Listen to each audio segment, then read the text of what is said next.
Good day, Temecula Valley math leaders. Chris Shore here, welcoming you to the Tesseract Project, our long-term plan for professional development of math leaders and teachers. I would like to start our introductory lesson by giving you a little explanation of the meaning of the word Tesseract. It started when I posed this idea to Marvin Morton, who was a former math teacher, and said that we needed to give it a name other than what you see on the screen there, and he wanted something mathy and cool. So I asked a friend of mine who is a professor of geometry at University of Arkansas for a mathy, cool name of a project that would imply structure. And he said within 30 seconds, he texted back to me and said, Tesseract. Math teachers know this is the hypercube. There is all sorts of meaning and symbolism to this object, this mathematical idea that plays very well into our project and our purpose. I want to start today with the symbolism that we see in pop culture of Tesseract, going from A Wrinkle in Time and this idea of tessering, and then the Tesseract to the space stone that you see in so many of the Avenger movies, particularly this last one with Captain Marvel, as you see here, and her powers. In fact, that's what the Tesseract does for all of these characters, is give them power. And that's what Tesseract's going to do for us, the power of change, the power to improve math instruction at our schools. That's what we're looking for. Our project's going to be based on 3 axioms. So I want to start our first lesson there. It's students don't improve until teachers improve. Second axiom, teachers don't improve until leaders improve. And the big one here is that every system is perfectly designed to get the results that it gets. I've quoted 3 PhDs. I wanted people smarter than me to point out that if we want the students to improve, we got to get the teachers to improve. That's pretty much well known amongst administrators. What we want to focus on here is that the teachers improving relies on 2 things: our leadership and our systems. And the systems need to change in order for the results to change. And who is in charge of managing those systems is the leaders themselves. So really, this does come down to us. And so that's what our project is based on. We need to change our leadership and improve our systems in order to improve teachers and thus improve students. So our agenda for today is just basically give you an overview of what the purpose is of this Tesseract project, what our roles will be, you as leaders of your schools, me as the facilitator of the project, and the logistics of how we're going to move forward with this. So let's start with our purpose. The purpose of the Tesseract project is to radically improve the math education at our schools through focused, customized professional development of our leadership. So this little project is us coming together to improve ourselves. That's me and all of you, and moving forward, helping ourselves grow so that we can help those that we're charged with improving, help them grow. So you'll see in the pictures there that we have improvement of the school is based on improvement of the teachers, improvement on the teachers in the upper right is based on improvement of the folks down below there, the administrators. So all those 3 are tied together. They're all part of this project. And so why you? Now, why 4 of you? Then we're starting with these schools. I'm going to share that I have a relationship with the leadership at each of these 4 schools.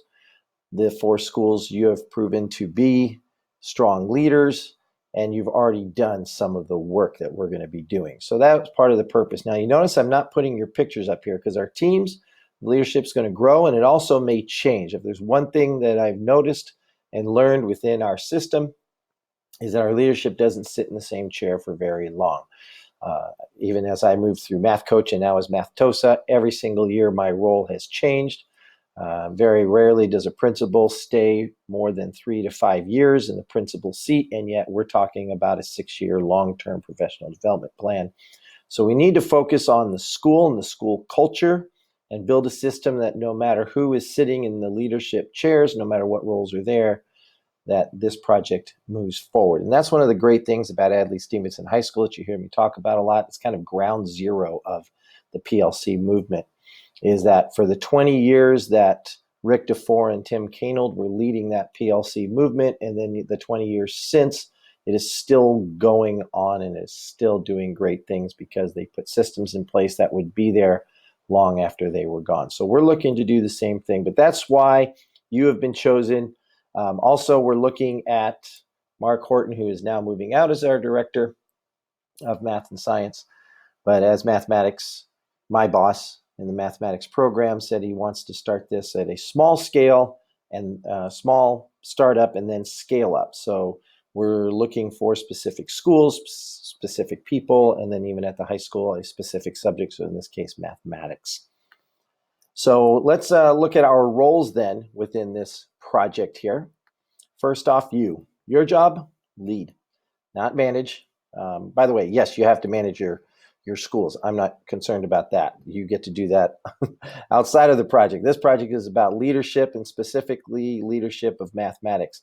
What I'm hoping is that eventually whatever we learn here in the mathematics realm will spill over to your other content areas in the elementary school and your other subject department in the high school and the middle school.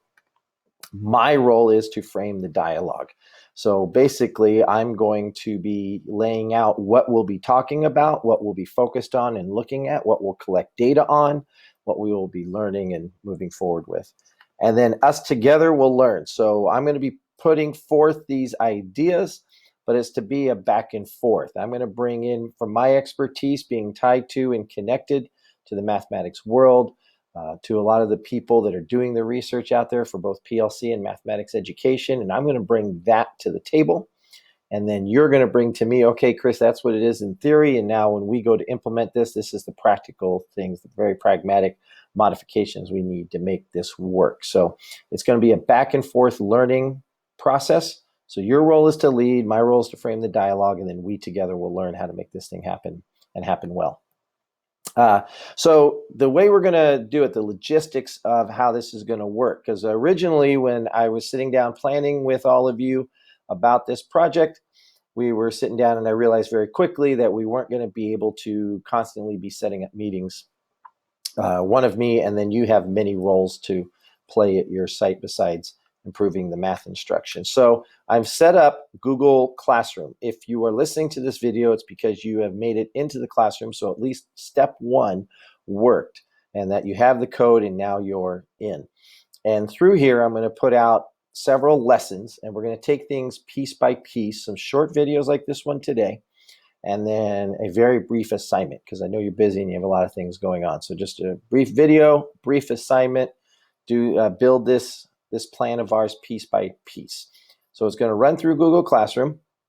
I'm going to ask that with each assignment that I've given out, that the leads, so in this case, principals or assistant principals in charge of mathematics at the site, would respond, follow up with the assignment. But anybody else that you have invited, possibly math coaches, other assistant principals, may also be involved and can respond, and it's particularly in the comments section here. And feel free to set up meetings at your site to discuss this before the assignment is completed. And all the assignments are very, very brief. But I'm also opening this up to audit to our directors and superintendents at the district level. I'm going to ask that they leave it to you to do the thinking and the hard work, but I'm including them so they see how this project is moving forward. So there it is. That's the Tesseract project, the things that we have been discussing, initiating with conversations with all of you, looking at the very short list of things that could really radically change and improve the math education at our sites. I've listed it here. You all got excited about it. I've shared this with some people outside the district. They're very excited to see what we do with this. But what I've done is now taken this and made it into a simple plan with 6 components.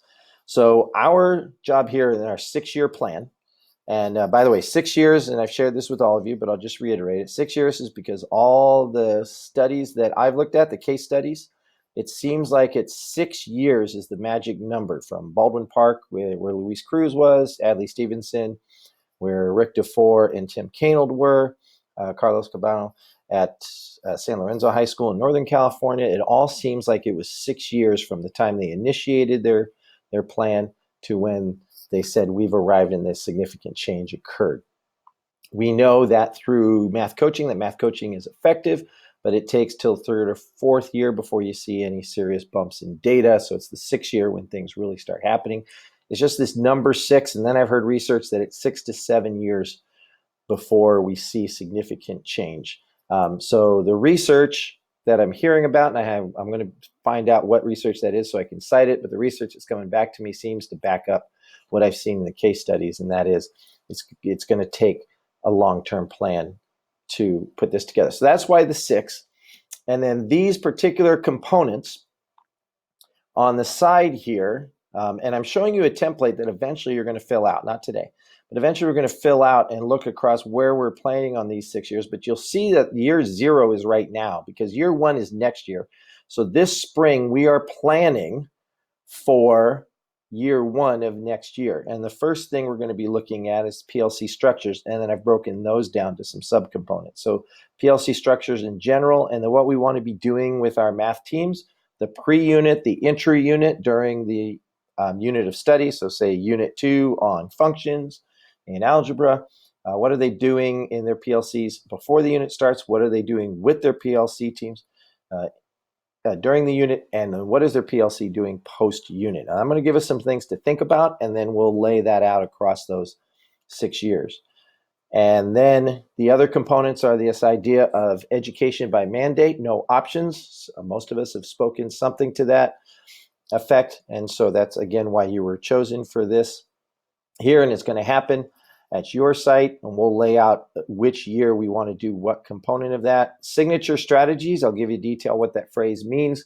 I've pulled this from what we've seen at very successful San Francisco Unified, what they've done with their math program, and how to simplify our instruction for our teachers. So this is the one I've given you as a model for the plan.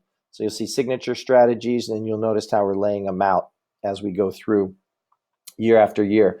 And then over here in the purple on this side is the ultimate, what we want to see. So this is the end goal, and then we work backwards about what we want to have each year of the plan. And then you'll see prerequisite skills, grading, and monitoring and reports. So these are all the components that you're going to have in that plan. Each lesson takes each one of these one at a time. So it's a very short lesson, and then just some thinking on your part, and then laying out a preliminary plan. And then we will hopefully get together in a summer meeting. I'm right now posing June 14th. If that works for everybody, please let me know. And then I'll schedule just a half day. We'll meet after lunch, and we'll just bring our plans to the table. So we'll have this all fleshed out by then, and then we can sit down and chat. All right, so let's see if our lesson today, did we go our overall purpose of what we're looking at, that this is a professional development plan that is going to radically improve the instruction at our schools. And it's going to improve the teachers and the instruction, because it's going to be customized and improve us as leaders. Our roles, yours is to lead, mine is to frame the dialogue, and together we will learn how to implement through Google Classroom the components of this plan. And so your first assignment is an easy one. Lesson 1 of the Tesseract project is the introduction. And in Google Classroom, I just want you to go to the comments that are there in the very first lesson and just say hi and answer the question, why Tesseract? Why are you involved in this project? What are you hoping to accomplish? And I want you to give a sincere answer, because it's got to get you ready to change this world, one math lesson at a time. I look forward to your comments.